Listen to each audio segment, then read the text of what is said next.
Well, welcome to Watercolor Studio 42. Last week I mentioned, just prior to closing the program down, the idea of the dots. And I saw a commercial recently that kind of brought that attention out, the figures, you know, in the universe, all the stars up in the sky, and they form little figures, and it made me think of my lesson of connecting dots, which is nothing new. We used to do these all the time when we were younger, you know, like the number going from 1 to 2 to 3 to 4 to 5, and outlining the shape of something that was already pre-planned, you know, ahead of time. But here's one that I did the other day, connecting the dots. I don't know if I showed this to you last week or not, but this was connecting the dots. And I used to major in fashion illustration and designing and stuff like that. So I'm used to doing a lot of the figures, you know, with the hats and the clothing and so forth. And all of a sudden, that whole thing went out. Was using illustrators, they switched over to photography. So you see all the newspaper ads, catalogs, etc. Mostly 99% all done with a camera now, not so much with the artist doing the illustrations. But anyhow, that's the idea of that, connecting the dots. Have some fun with it, turn it around, look at it different ways. You can go off the edge and whatnot and make either a design or maybe a picture that you can find in there, okay? So that's that. And now, here's one coming up here. I got this calendar in the mail. In fact, I get quite a few from the different organizations, especially the American Legion, Veterans of Foreign War, and so forth. They come out with a nice calendar. And this one is, this is one of my favorite ones. It's called America the Beautiful. And it has all the pictures that are displayed here. They're of different areas of the United States. And so I came across this one, and what happens in this particular photograph is the background lighting, the sunset or sunrise, if you will. I guess it would be more or less like a sunset. And the idea of this is that if the light is so bright in the background, the camera can't pick up color. And so all of the objects, in this case palm trees, they all come out kind of like a silhouette, all dark. So what I did, I said, okay, this is the trickiest part, and this takes the longest to do. Yeah, I did it with the markers. But remember, if you're using watercolors with markers, you better make sure that the markers are permanent watercolor or permanent color. So this is something of what I did. Okay, I always know where the center is. So actually, there's 2 trees probably in this picture that would be on the left side, and probably one on the right half of this.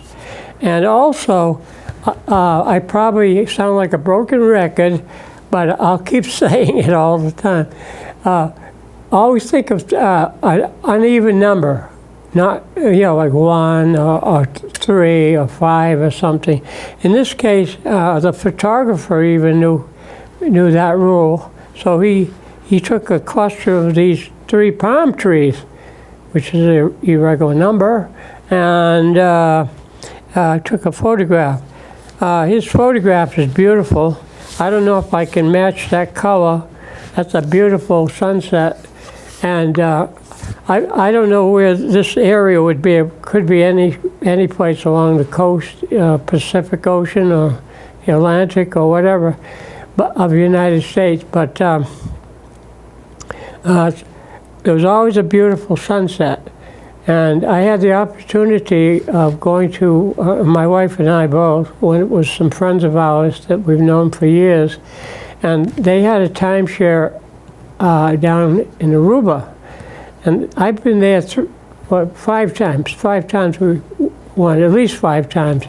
And so again, we'd go out on the balcony in the evening, and the beautiful sunset across the water. And it almost looked like you could watch the sun settling down as if it was going to settle into the ocean. You almost anticipated the steam coming up from the sun, the hot sun setting into the ocean. But of course, no matter what pictures you take sometimes with a camera, they never justify the actual thing. And the artists have always had a little problem with trying to duplicate the same color, lighting, and so forth in their paintings. Some artists come pretty close to it, but it still is tricky. Okay? So this is what I'm going to be working on today. And like I said, uneven number, and usually, if it's going to be like a sky painting, in this case it's predominantly sky.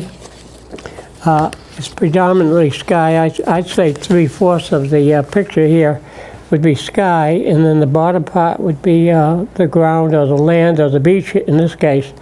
And so that's what this is going to be. Mostly I consider a sky painting, with the subject being, of course, palm trees. All right, now I've done a few of these before. Sometimes they put a sailboat out there and whatnot. I don't know if I'll get around to that today, but anyhow, you can do that if you're doing this type of a picture at home. And this America the Beautiful, and by the way, America is beautiful, and there's different areas of America. We've got the deserts, the mountains, and you name it. I mean, really, it's a beautiful country. And so, so that's about that. Now, all right. Now, what I do sometimes, so I don't mess up the table too much, I'm just going to put a couple of pieces of paper underneath this when I paint.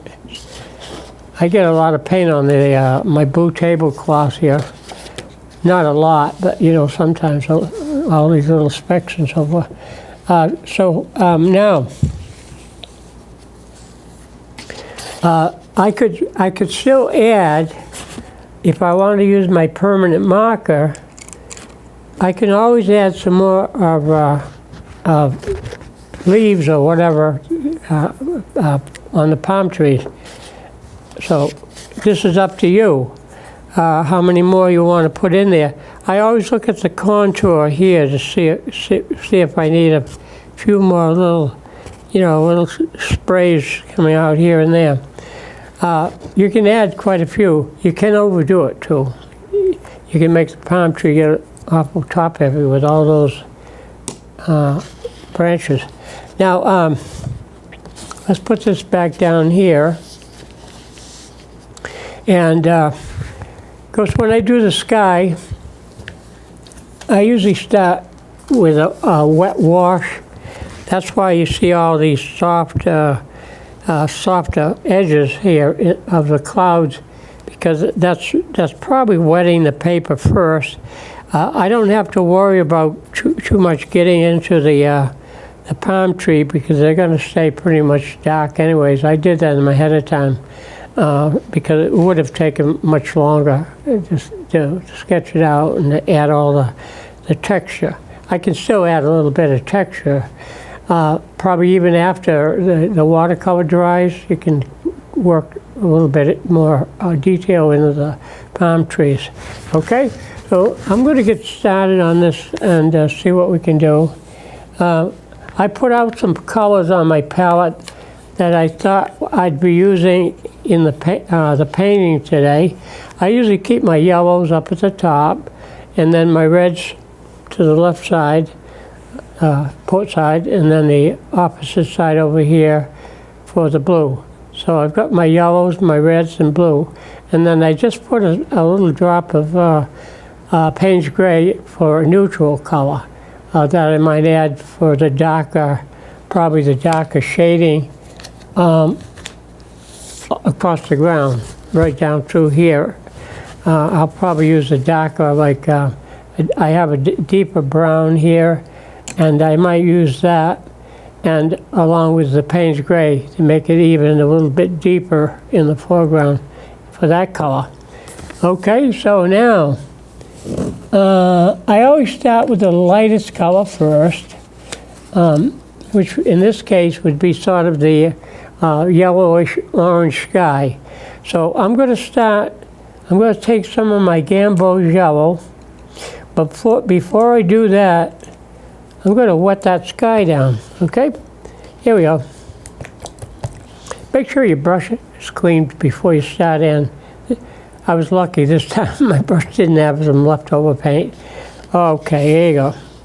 We'll just run some color, not so much color, water, how about that? We'll put some water across here. You don't have to go into the black. You can go into it, but it's not going to hurt it because it's permanent ink. It's not going to blur. Okay. Now there's going to be some lighter color across the water down in this area, but we'll get to that when we get to it. I probably have mentioned this before. When I'm doing an outdoor picture, I usually start with the top of the sky first, the upper part first, put the sky in. That kind of sets the everything in motion, and for the time of day it might be. Okay? Here we are.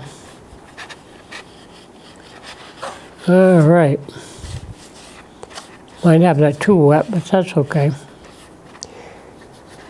Make sure you got all the spots. Yeah, she's covered okay. All right, now, I have my yellow. I have two shades of yellow here. I have one that's a brighter color, and then I have my Gamboge yellow. And this is just a bright yellow. It has a speck of green in it. But I'm going to start off with my Gamboge. And let's dash that across the sky in here. I usually start a little bit on the lighter side first. We'll put some across here. And then as we go up a little higher, we can go a little darker with that yellow. Okay? Now, I could mix that ahead of time, but what I'm going to do today is I'm going to put the yellow down and mix some of that red into it on the paper. Okay? Here we go. I got a little spot on the paper, but it doesn't matter because it's going to be dark and then darker there anyways. Okay, there's going to be some yellow up in here. Now that yellow, I could build that up quite a bit. It's going to be a lot brighter maybe. I know something in there's got to be a lot brighter. I believe the sunset will do it in that area. Okay. All right. Now, we put the yellow into the wet. Okay. We got some yellow in there. And that can go down into here too. It doesn't hurt anything because we're going to paint darker over that anyways. Okay, there. Now the sun is in here. So of course we can always make that a little brighter right through here. That's where I'm going to have my sunset. In the picture, the photograph, they got the sun in back of a tree. It's almost the sun playing peekaboo with us, you know, behind a tree. So I moved the sun out so it's not quite in the back of a tree. Artists have to do that sometimes, the compositions. They have to move things around, move plants and trees and whatever might be an obstacle. Okay, now, where are we? I tap this off. Now, I'm going to mix some of my brighter red into this wet yellow. Okay, here we go. See what happens. Not bad. It's turning orange anyways. There we go. Yeah, we got some orange. Wow. Looks like different shades of red or different shades of even yellow will change the color. Let's get a little bit more red out here in the main mixing area. And let's see, I'm going to have some orange in here. Now you notice I can paint right over the black because the watercolor being transparent, it will be okay. And anytime, if I get too much color in there, I can blot it quick, you know, but that's not a big problem. Always, let's go across over here.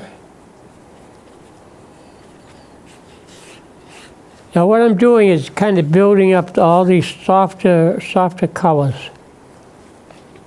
Good exercise today in color mixing here.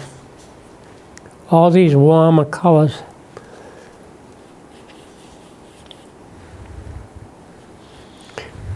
%90 of the time, I think most of my paintings, I always start off blue sky with, you know, leaving some white paper showing through for clouds, one of those things. Today's a little bit different, which is okay. You have to try different things. All right. Yeah, that's that.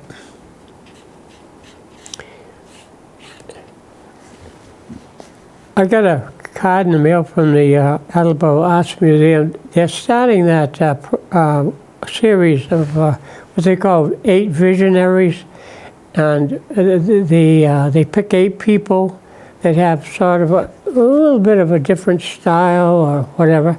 It can be work that's sculptured, you know, like pottery or whatever it might be. It doesn't have to be two-dimensional. It can be 3-dimensional projects. That's starting up. I think going to be starting just about any day now, and it runs into third week, I think, into August. And that's going to be at the museum. I always like to take that in. I like to see what people are doing different. I'm kind of interested in to see if somebody's coming up with something a little different, which is kind of unusual because there's so many artists in the world doing so many different things all at once here. It's awful hard to be saying that, oh, somebody's never done this before. No, not really. There's somewhere out there, someone has tried it. So, but it's always nice to see what's going on in the art world. So I hope if you get a chance, visit the museum. They got another thing coming up pretty soon, sort of a paint sale, something like that. Because you're always having to bring in money is kind of the bottom line on just about everything today. But you do have to have some income, you know, coming in. So they do sell the artwork. They have a big art sale every year. That's the big money raiser for the year. So anyhow, Foxborough for a while they had a art exhibit in one of the vacant stores at Patriot Place. And what I've heard is that somebody kind of now renting that particular area that they were using. I think the Patriot people were letting them use it probably next to nothing, you know, free, just to have something to fill in that vacant store space. And so I guess they've had to leave there anyways, which is kind of too bad. Oh, it is too bad. What I'm saying, kind of. It is too bad. But I think the Foxborough Art Association is still pretty active. I was a member for quite a few years of that group. I find it hard to get around without a car now. I don't drive anymore because of my eyesight. And a lot of people say, how can you still paint if you have bad eyes? And I said, well, I'm nearsighted. I can see pretty good with the length of my arm, but I can't see out there, you know, further away. So, but I'm glad I can at least see, you know, up around this area. And as far as reading, I have these little fellows all over the place, the magnifying glasses, to read the newspaper, the fine print anyways. So I manage it okay, but it's not the same, you know? It never will be the same.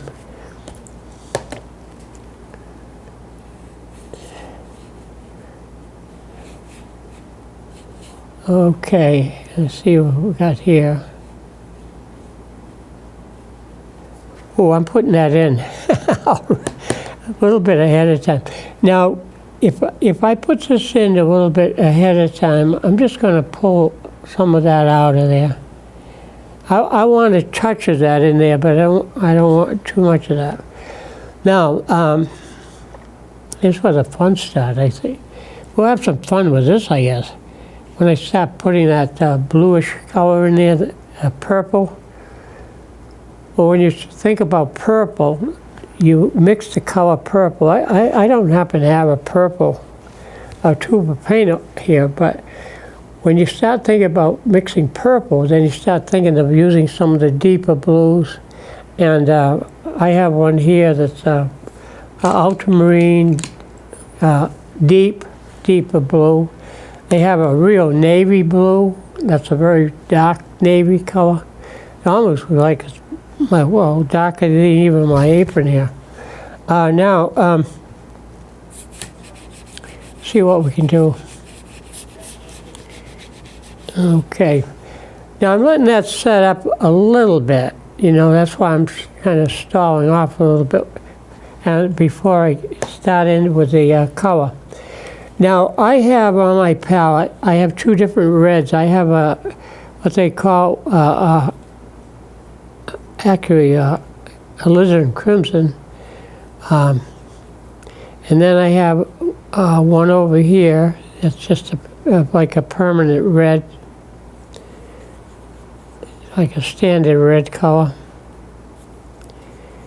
And I am going to take a piece of scrap paper here. Let me use it. This is really not a scrap. It's one of my dot pictures. But let's test it out here, okay? Now that isn't it yet, okay? So let's see what we can do out here. All right, now let's try that blue again. I'm using that ultramarine blue. It's a very dark blue, right? In fact, right now it looks so it's sort of a almost Payne's gray. So maybe I'm going to have to make sure that's cleaner. Let's try some blue over here. Hey, that's purple. That's not purple, but you can see it has a little bit of red to it. Now, if I take some of that, mix it into here, I'm getting sort of closer to what I have on the calendar photograph. Maybe I'm a little bit. How about if I put a little bit more? I don't think I'm going to go with that brighter. I got to go with that. Ooh, what do we got here? It's sort of a grape color, isn't it? Yeah, it's like a grape color. But if I don't put too much of that red into this purple or blue here, I'm getting closer to that color there. That's it. Now, probably I could spend quite a bit of while mixing and experimenting, adding some white into it. Maybe that would help. I don't know. But I'm going to say for today,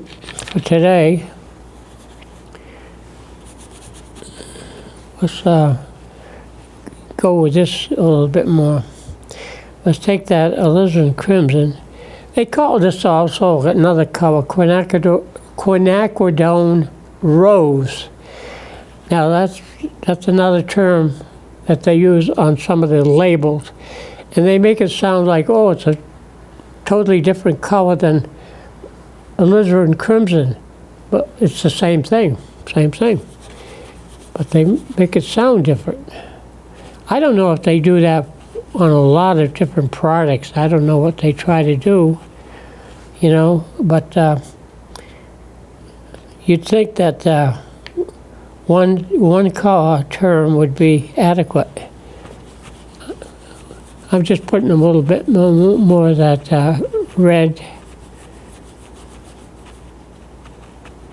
Now I'm dulling it down. I don't want to put yellow in there because then we start turning everything green. So we don't want to do that. Okay, that's not bad in there. Put a little more red into that. A little tip of water. I don't know. It's still not it. I'm going to try just a pinch of this other red I have. Okay. Now we're warming up that kind of purplish color. I don't think I'm going to get exactly to it, but we'll give it a try. We'll see what happens. Now I'm stalling a little bit because I wanted that yellow to be drier, because if I start putting this color, it's going to start turning greenish, you know, right? So let's see what happens. We're going to just drop that on kind of light. I think it looks kind of stormy. It doesn't look as bright as the color in the picture. Yeah. That's not good. Probably. I'm gonna try something. I'm gonna use a little bit of my white. Now I don't use the Chinese white, the watercolor white that comes a lot of time with the watercolor sets, but I'm going to use some this. Well, they call it what is it? Liquitex, I don't know. We'll see what happens. I'm going to put a little bit of this out here. We're going to put some of that in here. Now, I'm going to come back with some blue. A little bit of blue into that white area, okay? And that's not it yet. How about just a pinch? Oh, that's a little bit too much, more than a pinch. Okay. Let's try a little bit of this in here. No, not quite. Not quite. It's sort of better, but it's not it. Okay. Well, hopefully, overnight, this darker shade here will dry lighter. It is like kind of deep over on that side, anyways. But let's try some of that over here. We'll put some of this in.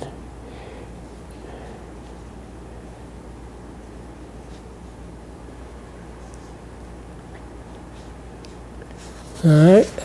It's still not quite right. But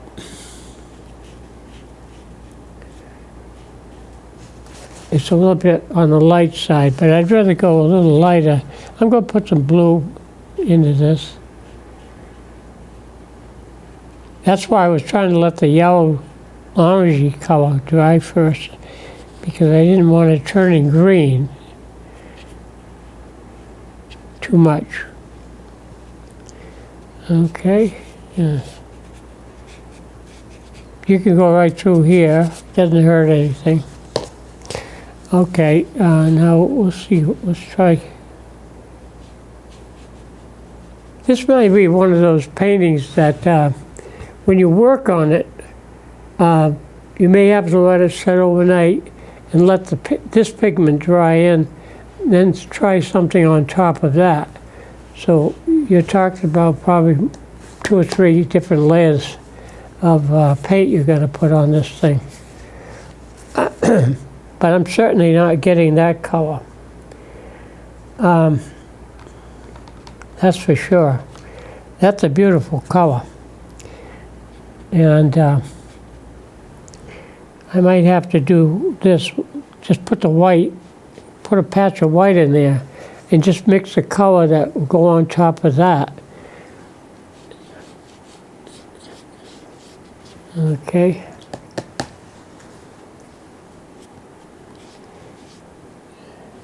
We'll see what we can do. I'm going to let that set for a while. I'm going to blot it a bit, lighten it up, and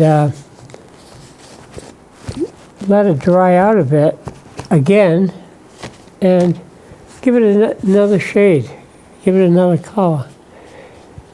I'm probably not being overly daring with my colors. That's probably what's happening. So I'm not getting a real stronger color that I'm looking for. But let's see if we can do something with this area down through here. It's a very deeper color. I can use, I could take my Payne's Gray. We'll put it up in here.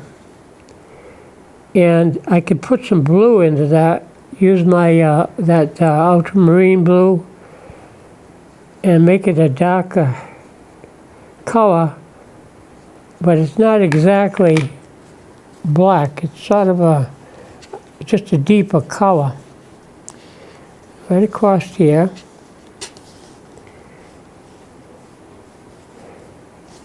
I didn't wet that too much. I didn't have to do it. Brush had a lot of pigment on it. Let's go across in there. I didn't want to get everything too wet. It would never dry out. Not during the amount of time we have to do the picture here today.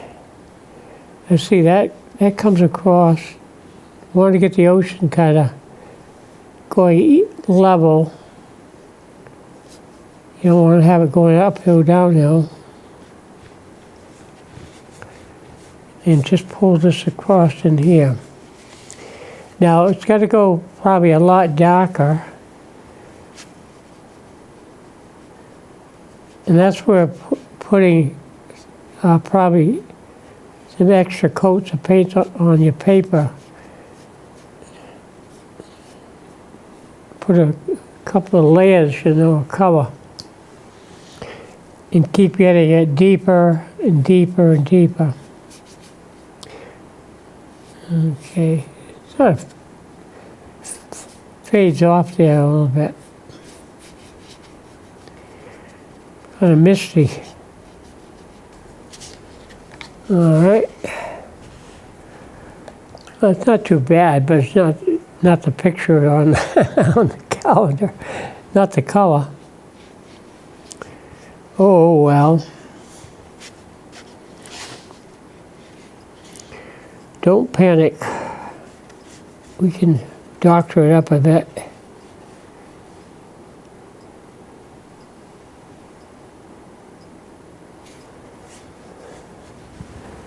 Now that could be one layer. Help it dry a little bit. You can even do a little painting, you know, once in a while. You can use a paper towel.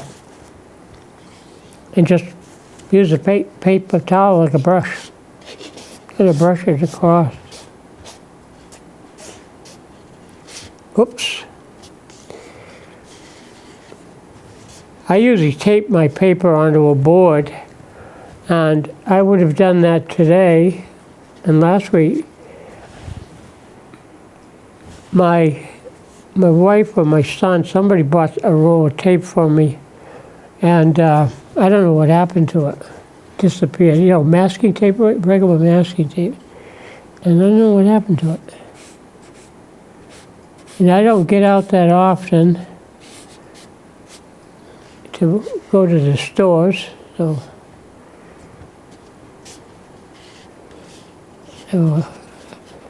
I did have a roll of masking tape, just a 1-inch, you know, width.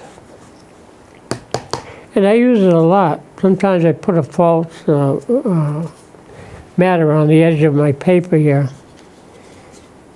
I've done that a lot of times. If you paint right to the edge, then you have to kind of sometimes cut a mat and just, you know, lay that on top to clean up the edges. I like some of the effects I'm getting in here. I'm just using a relatively big brush. It's a flat brush, 1-inch. It's across in there.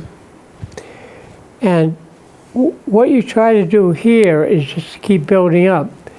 Now, a lot of times what really makes a painting is when you let this dry a little bit and then show a little bit of the shadow across the ground. And it just makes the anything, whatever the object is, even people, the shadow just makes the figure just kind of jump out better.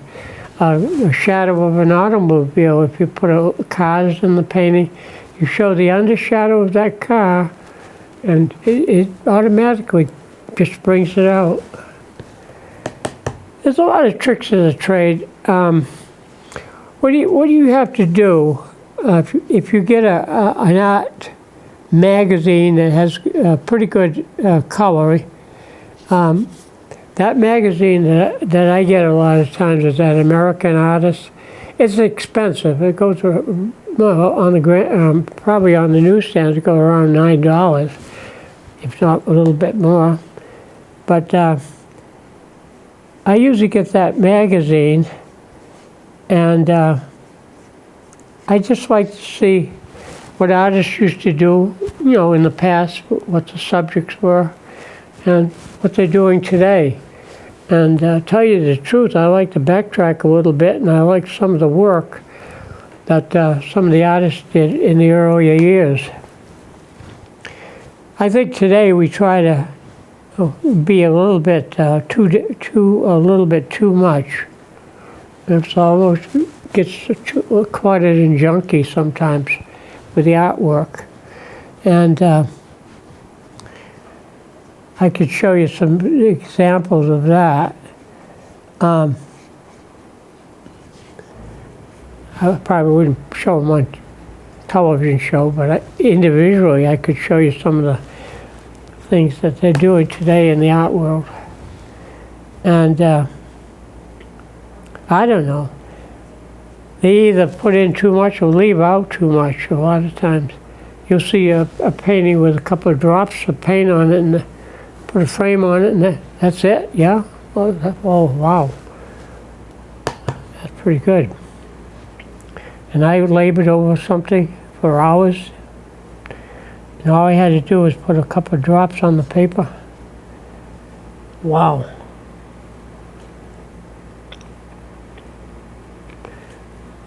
Now, let's see what we got here. Gee, I got something going on this thing, haven't I? Pretty good. But I'm not getting that color I wanted to. I need that more vibrant purple. It must have a brighter red into it somehow. This is dark enough here. Now, see, you get these colors dark enough, then I give this another wash, and I keep building up those washes. But you have to let the first coat dry, otherwise you're just mixing the paint on the paper. It's not coloring well. It just gets darker and just blends in. I usually add up. My paintings have more texture than probably some of the photography. I always do a little extra. And actually, in reality, there is more color that we would see with our own eyes than what the camera can, interpret a lot of times, especially with a brighter background. Let's put a little bit of this orangey, a little deeper orange back here, right across there somewhere, right in this area, and let's push it over here, a little bit up there. Okay. Pull through it. Take some of the color out and some of the water. But you can work on this for hours, to get the effects that you're looking for. And nice soft colors here. This is kind of interesting. It looks like a water stain. But sometimes I leave those things in the picture. Okay, there you go. Kind of make sure those lines are pretty straight across. You don't want it going uphill or downhill. Now, I mentioned something about the sun. Now, what I usually do sometimes is I'll make sure I get a cleaner brush,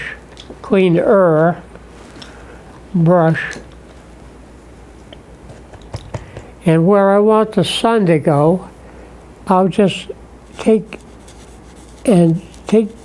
taking some of the color out of the paper. Get some of the color out of the paper. Blot it, lighten it up. And then I'll come back and take a little bit of this. Wait a minute. Let's put some more of that white out. I think I've used most of it up. I contaminated it anyway, messed it up. Oh, I got a speck of white over here. That's good. I only need a speck. All right, now I'm going to put a white circle in here. A white circle of paint. Now I could have protected that area by putting a little dot of something, a piece of tape there, but you can paint it back in with your acrylic paint. They call it liquid acrylic, same thing. So let's put this back in, some white in there. And you want that now to show up.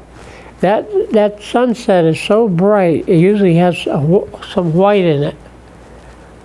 So, but we're gonna see if we can put some color, a little bit of warm around it. And just pull that back out, pull it out here, wiggle it out, pull it towards the edge, and see how you're making that. Now that's pretty good size sun, but the illusion is that the sun always looks larger, but if you could tip it upside down, it would look normal size. Sometimes you see a moon, the moon comes up at night, and it's coming up in back of some trees. The moon looks huge, but actually upside down it would look much smaller. Normal size, whatever it would be.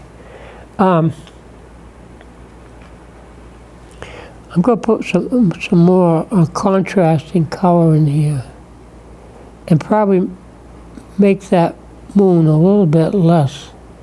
I'm calling it the moon. I got moon on the brain, but it's supposed to be the sun. Okay, I'm just going to make this a little smaller. And then again, take some water on the brush and you pull some of that out, pull it back towards the edge of the paper, or pull it back up into here somewhere. Here's that water stain, I'm going to leave it there. I know it's not in the picture. I don't have my colors right either. I've got to let it dry out a bit more. Now, if I've got some, I went over this with color, but if you want some of that color taken out, just wet the paper and just take a clean towel, somewhat clean here, and just blot that, and you can lift some of that color off of there. Okay, now, gee, I'm not quite sure if I'm going to be able to. I want to show you a little bit more contrast here. So I'll probably put some color that's not like the picture. Sorry about that.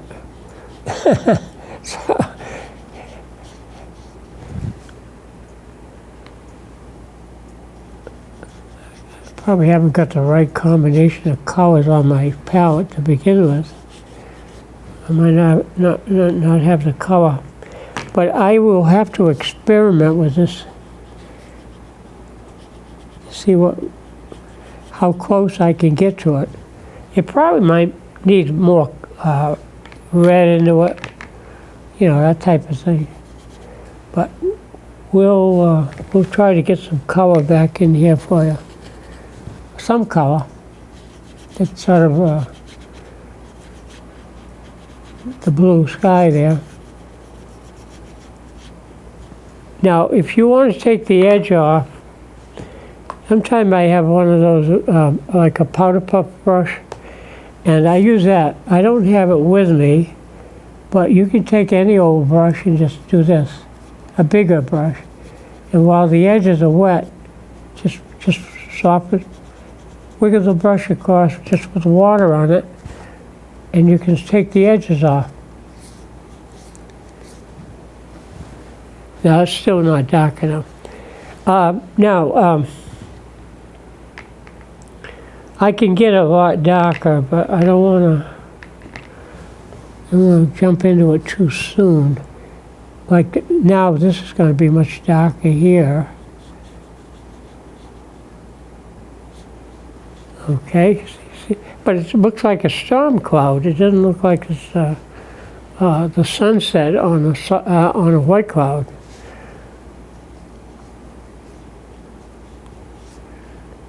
But we'll just show you a little bit how we can finish this off. A little bit of everything here. Okay.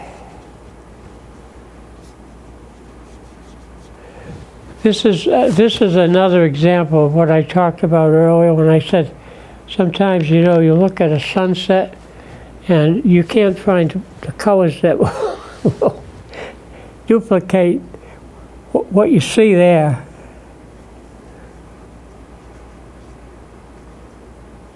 How it comes out.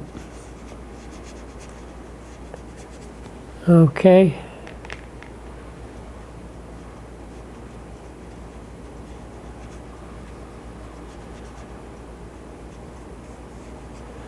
I mean, if you didn't look at the calendar photograph and you saw this, you'd say, yeah, it's not bad. Not bad. But if you try to compare pictures sometimes, they're miles apart. Now we're going to go darker eventually in here. And I want that to be a little bit more of a contrast across there, the ocean line. I want to bring that out more. Okay. The sunset needs a little bit of softening around that. I don't want to tamper with that just yet. And we're going to show some reflection on the, really what should be the sand color. And we'll bring that out. But this will sort of give you a little bit of the idea of how we're trying to arrive at that particular texture. Excuse me. I've had either an allergy or a cold lately. I think it's from the air conditioner fan. Whatever. This has got to be darker through here.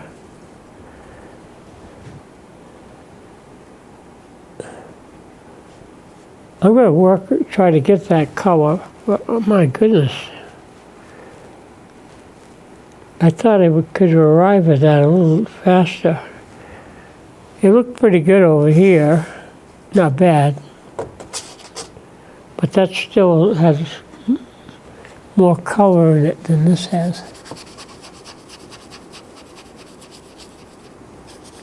You can activate the color, by the way, even after it dries.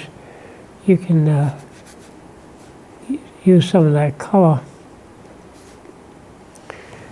Okay.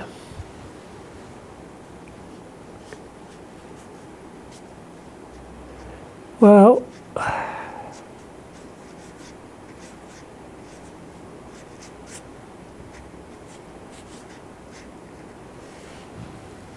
yeah. It's going to be a little brighter. It is in this area here where the sun was, or sunset is located. So this is going to be perked up a little bit through here. What we have to do is let it dry out a little bit, you know, and then it should be okay. A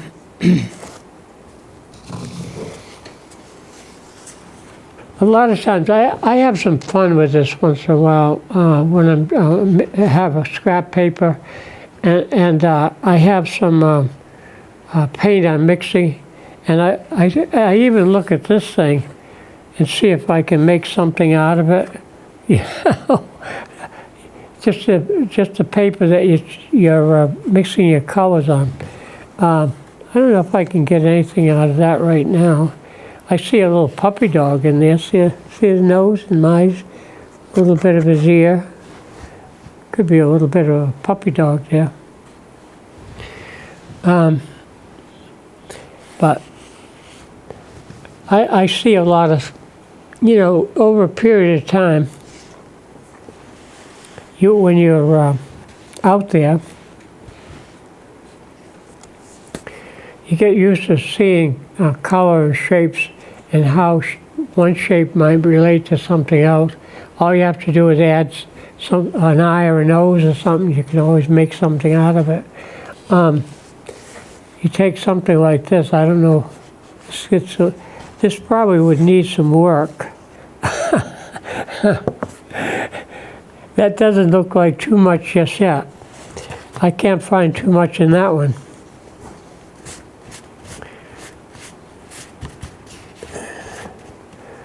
Oh, looks like somebody's skiing and going very fast down the hill. You could probably find a figure in that, right? Okay, so anyhow, so keep in mind, look in the newspaper for some art shows around different locations. I'm involved a little bit more now with the Taunton Art Association. I grew up in Taunton, and they have a nice active group up in Taunton. They're on 42, I think, like 42 here, 42 Water Street.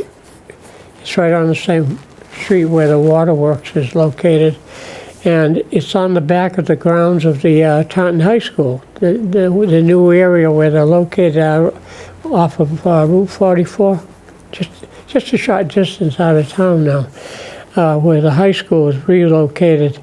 And but the they've worked all over the building itself, and that they've got it in very good shape now, and the membership is starting to build up.